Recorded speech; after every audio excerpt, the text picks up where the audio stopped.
सोलापुरात एका व्यसनमुक्ती केंद्रात दाखल केलेल्या एका 27 वर्षीय तरुणाचा मृत्यू झाल्याची खळबळजनक घटना समोर आली आहे। डॉक्टरांच्या चुकीच्या उपचारामुळे माझ्या मुलाचा मृत्यू झाला आहे असा आरोप नातेवाईकांनी केला आहे। प्रवीण अमृत करंडे, वय वर्ष 27, राहणार होमकर नगर, भवानीपेठ, सोलापूर असे मयताचे नाव आहे। प्रवीण करंडे याला दारूचे व्यसन असल्यामुळे त्याच्या कुटुंबियांनी उपचारासाठी सोलापुरातील डॉक्टर हर्षल थडसरे यांच्या मीरा हॉस्पिटल मानसोपचार व व्यसनमुक्ती केंद्रात 2 एप्रिल रोजी दाखल करण्यात आले होते। उपचार सुरू असताना अचानक प्रवीण करंडे याला बेशुद्ध अवस्थेत सोलापूरच्या सिव्हिल हॉस्पिटल येथे दाखल करण्यात आले। त्या ठिकाणी पेशंटचा मृत्यू झाला। नातेवाईकांना ही माहिती कळताच नातेवाईकांनी सिव्हिल हॉस्पिटलमध्ये धाव घेतली। मयत प्रवीण करंडे याच्या मृत्यूला मीरा हॉस्पिटलचे डॉक्टर व तेथील स्टाफ जबाबदार असून त्यांच्यावर गुन्हा दाखल करा, तोपर्यंत आम्ही मृतदेह ताब्यात घेणार नसल्याचा आरोप नातेवाईकांनी केला आहे। माझं नाव रितेश कस्तुरे आणि मयत व्यक्ती जे आहे ते माझे भाऊजी आहेत। त्यांचं नाव आहे प्रवीण करंडे। ओके, ठीक आहे। तर त्यांना 2 तारखेला तिथं ॲडमिट केलेलं व्यसनमुक्ती केंद्रामध्ये, मीरा हॉस्पिटलमध्ये, ठीक आहे। तर याच्यासाठी ॲडमिट केलेलं की थोडं ते व्यसन करत होते आणि तिथे गेल्यानंतर ते कमी होईल यासाठी आम्ही तिथं त्यांना ॲडमिट केलेलं। मग त्याच्यानंतर 2 ते 3 दिवस व्यवस्थित होते, ते काही प्रॉब्लेम नव्हता। आणि त्याच्यानंतर काल संध्याकाळी 6 वाजता आम्हाला असं सांगितलं की म्हणजे ज्यावेळेला चौकशीसाठी कॉल जातो आमचा, तर त्यावेळेला असं सांगितलं आम्हाला की तुमचा पेशंट व्यवस्थित आहे, आत्ताच खाल्लेला आहे आणि बसलेले आहेत। त्याच्यानंतर लगेच इमिजिएट 1.5 तासांनी फोन येतो 7:30 वाजता की तुमच्या पेशंटचा पल्स कमी झालेला आहे आणि BP लो झालेला आहे, तर आम्हाला इमिजिएट दुसऱ्या हॉस्पिटलला त्यांना ट्रान्सफर करावं लागेल ऑक्सिजनसाठी। तर आम्ही काय बोललो की ठीक आहे, तुम्ही ट्रान्सफर करा आणि चांगल्या हॉस्पिटलला घेऊन जावा, स्पर्श असेल, आदर असेल, म्हणजे कोणतंही हॉस्पिटल असेल। पण ते काय केले, फक्त एक पिक्चर क्रिएट केला की आम्ही ह्या हॉस्पिटलला घेऊन गेलो, त्या हॉस्पिटलला घेऊन गेलो, पण ते कोणत्या हॉस्पिटलला घेऊन नाही गेले, तिथला रिपोर्टही नाही आहे। आणि त्याने डायरेक्ट काय केले, 8:30 ते 8:45च्या दरम्यान सिव्हिल हॉस्पिटलमध्ये आणून टाकले आणि बेवारसरित्या, जसं व्यक्तीला टाकून जातो आपण मृत अवस्थेमध्ये, काल संध्याकाळची गोष्ट आहे, टाकून गेले आणि कुणाला सांगितलं नाही की इथं आम्ही आणून सोडलेलं आहे। फक्त एवढं बोलले की सिव्हिल हॉस्पिटलमध्ये आम्ही आणतोय। इथं ज्या वेळेला मृत अवस्थेमध्ये आमचा व्यक्ती होता, आम्हाला माहीतसुद्धा नव्हतं की हा मृत व्यक्ती आहे। त्यांनी फक्त सांगितलं होतं की असं की हा जिवंत आहे अजूनसुद्धा, पण ज्या वेळेला इथं सिव्हिल हॉस्पिटलमध्ये ECG काढून पाहिला त्यावेळेला कळालं की हा व्यक्ती मृत आहे। तर आम्हाला त्यांनी फक्त अंधारामध्ये ठेवलं की तुमचा व्यक्ती हा जिवंत आहे।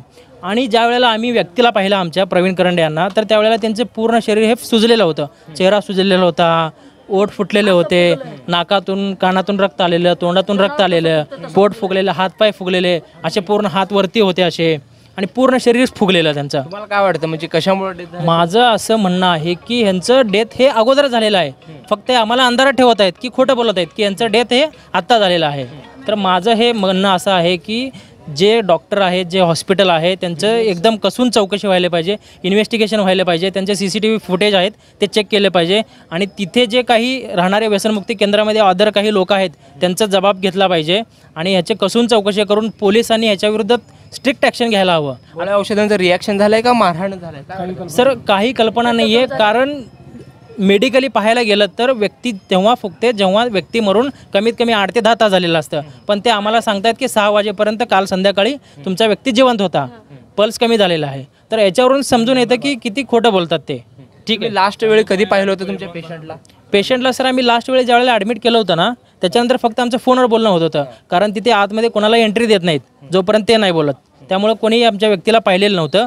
आणि ते फक्त असं सांगत होते तुमचा व्यक्ती ठीक आहे, जेवण वगैरे करतोय, झोपतोय, बसतोय, पण 7:30 नंतर लगेच बोलले की ऑक्सिजन कमी पडते। मला सांगा, एखाद्या व्यक्तीला 6 नंतर लगेच काय ऑक्सिजनची गरज लागली असेल, कसे पल्स कमी झाले असतील, जो खातोय पितोय शांत निवांत बसतोय। ॲडमिट कधी केलं होतं? ॲडमिट केलेलं सर 2 तारखेला त्यांना संध्याकाळी। हो, 2 वेळेस पेशंट कसं होता? पेशंट सर एकदम व्यवस्थित होता आणि सडपातळ पेशंट होता, त्यावेळेला त्याची तब्येत खालावलेली होती, सडपातळ होता। आणि त्याच्यानंतर आम्ही ज्या वेळेला पाहिलं त्यांना, ज्या वेळेला सिव्हिल हॉस्पिटलमध्ये आणलं, तर अत्यंत फुगलेल्या अवस्थेमध्ये होते, जशी मृत व्यक्ती असते, म्हणजे ॲक्च्युली ते मेलेलेच होते।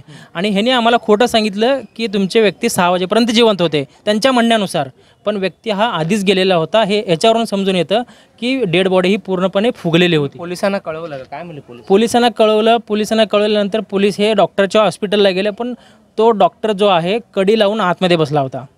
जो व्यक्ती चोरी करतो तोच लपून बसतो, अन्यथा बसत नाही. तर तो लपून बसलेला, बाहेर यायला तयार नव्हता. रिक्वेस्ट केल्यानंतर तो बाहेर आला आणि सांगितला की तुमचा पेशंट असं गेला तसं गेला. खोटं बोलला तो. काय केलं म्हणजे? ते बोलले की तुमचा पेशंट स्वतः मारून घेतला असं तसं.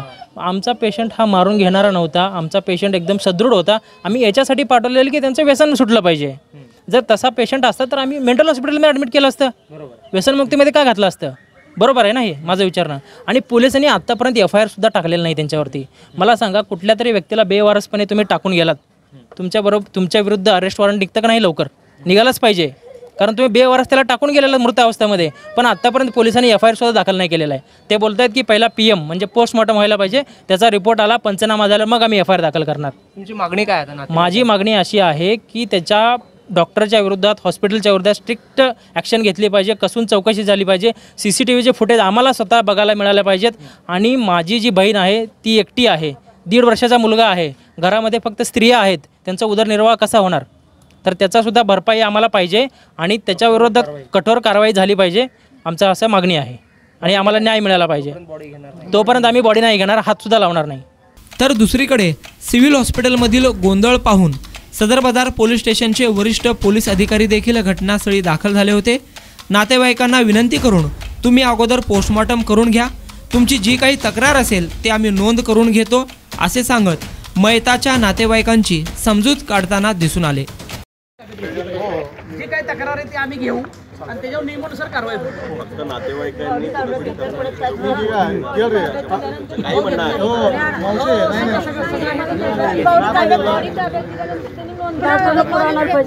नाही, एक मिनिट ऐकून घ्या. ऐका, एक मिनिट माझं ऐका.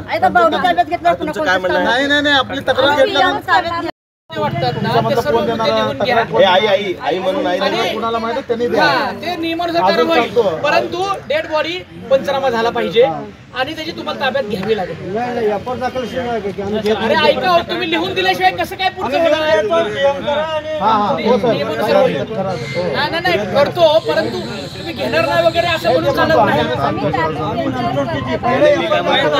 मीडियात या प्रकरणी मयताच्या आईने आपली आपबीती लोकप्रधान न्यूज चॅनलला बोलून दाखवली. मुलाची आई आहे, मी ॲडमिट केलं ते नेऊन. मग मंगळवारी संध्याकाळी 4 वाजता केले. जाताना माझा मुलगा असं व्यवस्थित होतं. मग आता येताना ते रगत नाकातलं हे सगळं फोडातले आले. हा त्याने मारले. तर याने चिडचिड केल्यावर पहिलं म्हणलं फोन केलते, तुमचं मुला चिडचिड करायला आहे. पहिला 2 दिवस छान होते वस्ती, चिडचिड करताना आता हालत बघा असे आहे, मारलेलं आहे. पहिल्याचं तसं आहे. हे बघा असं. प्रवीण अमृत घरांडे. काय वय किती होतं? वय 26, 27 अजून ती वाढले. किराणी व्यवसाय. काय वाटतं तुम्हाला, कशामुळे मेलं? त्यानं चिडचिड केल्यावर त्याने हानमार केले. तर हा तोंडात कापड घालून मारले. तर मग तर भिंतीला ढकलले. तर मग त्यांनी काय म्हणते तर ह्यानं बडवून घेतलं. ह्यानं बडवून घ्यायचं माणूस नाही, व्यापारीलाही ना ह्यानं बडवायचं नाही. फक्त व्यसनमुक्ती केंद्रामध्ये 8 दिवस ॲडमिट करावं म्हणून 20,000 रुपये मी भरले. मग भरल्यावर त्यानं डॉक्टर सकाळी फोन केले ते व्यवस्थित आहे म्हणला. मंगळवारी केले, गुरुवार सकाळी काय म्हणलं आम्हाला चावलं म्हणलं मी येऊ का बघायला? नको येऊ नका तुम्ही म्हणले, काय गरज नाही म्हणले. मग संध्याकाळी फोन केलं, जेवला म्हणला. मग गुरुवार सकाळी म्हणल्यावर त्याने रात्री चिडचिड केली, अजून 10 वाजता झोपलंय. मग झोपलं कसं म्हणतो तुम्ही, भूलचं इंजेक्शन दिलं, त्याने आंघोळ नाही, पाणी नाही, माझं मुलाला व्यवस्था कसं होईल? आता उठू तर व्यवस्था देतो. मग परत 10:30 केल्यावर आता नाश्ता केला, आंघोळ केले. मग 4 वाजता केल्यावर व्यवस्थित काय काळजी करू नका. थोडं चिडचिड होतं म्हणल्यावर आणि 6 वाजता केले, व्यवस्थित जेवलं केलं काय नाही. आणि 7 वाजता म्हणतं तुमचं मुलाचं पिशी कमी झालं आहे, कुठं तर हलवावं लागतं. मग हलवत तर कुठं नेतो? मी म्हणले कुणाच तर कुठं तर दवाखाने आम्ही येतो, थांबा सही देतो. त्यांनी म्हणले तुम्ही याचं गरज नाही, हलवतो. मग आई ॲडमिट केलं, आईचं सही नसेल ते दवाखान्याचे पेशंट मेलेलं पेशंट कसं हलवतं? त्यानं आदर्श दवाखान्याला ये म्हणले. मी रिक्षा घेऊन मुलीला घेऊन तिथं गेले. तिथं म्हणले अजून फोन केलं तर इथं आलं नाही म्हणले, ते लिहून घेणार आलं नाही म्हणलं. परत सिस्टरला फोन केले, आम्ही तिथं नाही इथं नाही, तोंड सडवारले. तोंड असं करायला धरसोड करायला. खरं सांगते का नाही म्हणलं शिला नाही आला म्हणले. शिला म्हणून मला डाऊट आलं, पोराला शिरेस म्हणून शिल नाही आलाय.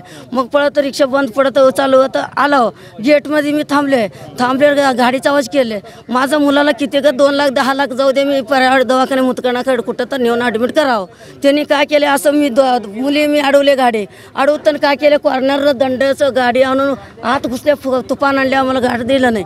आम्हाला अंगावर गाडी आणल्यासारखं केले. कॉर्नर घेऊन आत गाडी आणून पळून गेले. शिलला मडा देताना आमच्या ताब्यात द्यावं का नाही, ताब्यात दिलं नाही. शिलवाला बी आमचा सही घेतला नाही.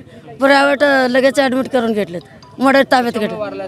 त्यांनी मारले तर चिडचिड करताना डॉक्टर डॉक्टर मारले चिडचिड पोरगा करताना. त्याला सवय नव्हतं दवाखान्याचं. फक्त आम्ही व्यसनमुक्ती कमी व्हावं, पाय दुखता म्हणून आम्ही गाठलेलो 4 दिवस.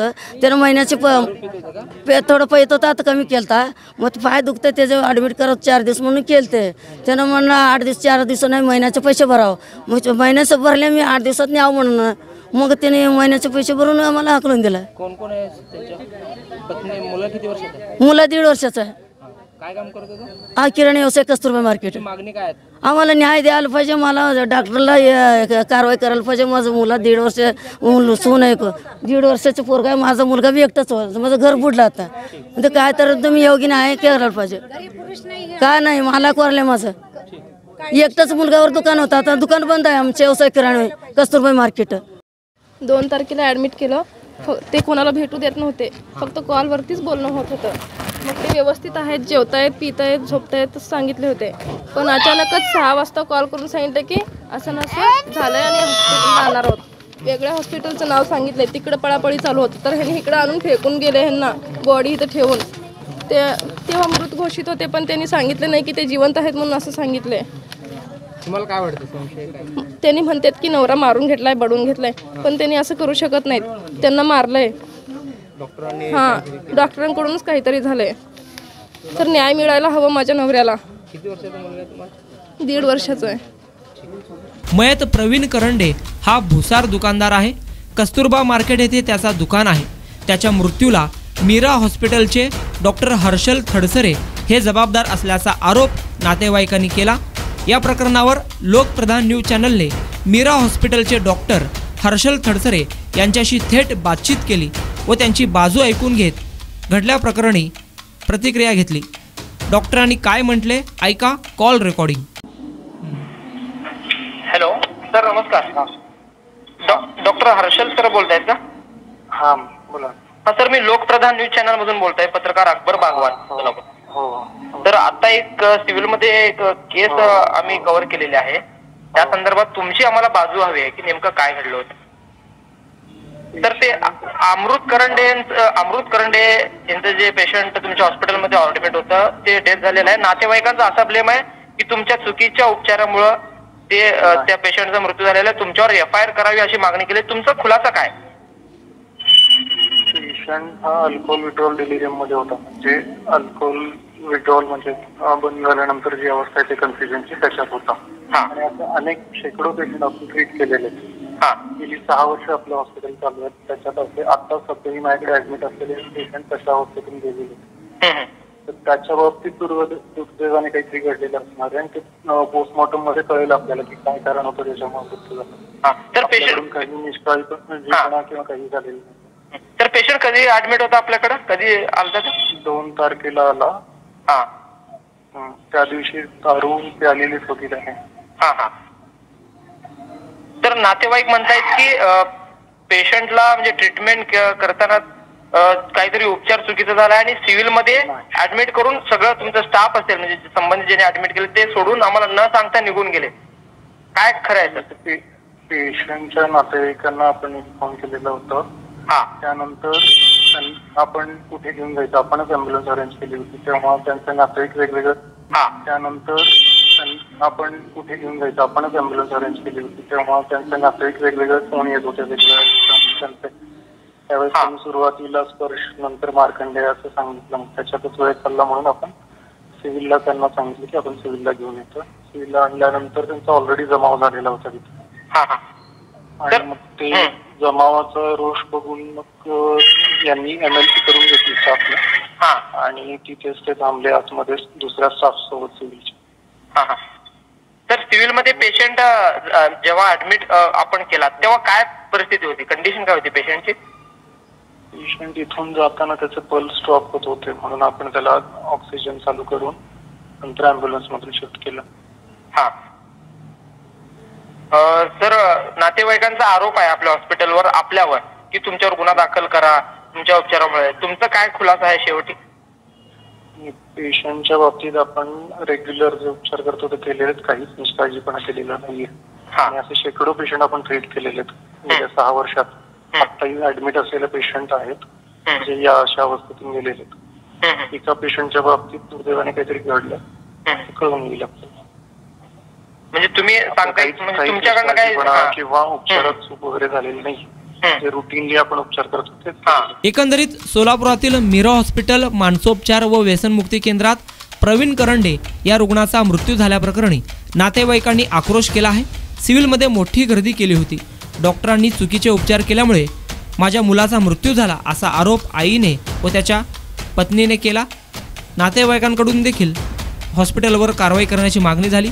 तर दुसरीकडे डॉक्टरांनी आमच्याकडून कोणतीही चूक झाली नाही, निष्काळजीपणा झाला नाही, आम्ही योग्य उपचार केले, जे काही सत्य आहे ते पोस्टमॉर्टम रिपोर्टनंतर उघडकीस येईल अशी प्रतिक्रिया दिली. सोलापूर शहर पोलीस या घटनेची नोंद घेत आहेत. या मृत्यू प्रकरणी नातेवाईकांची फिर्याद घेण्यात येत आहे.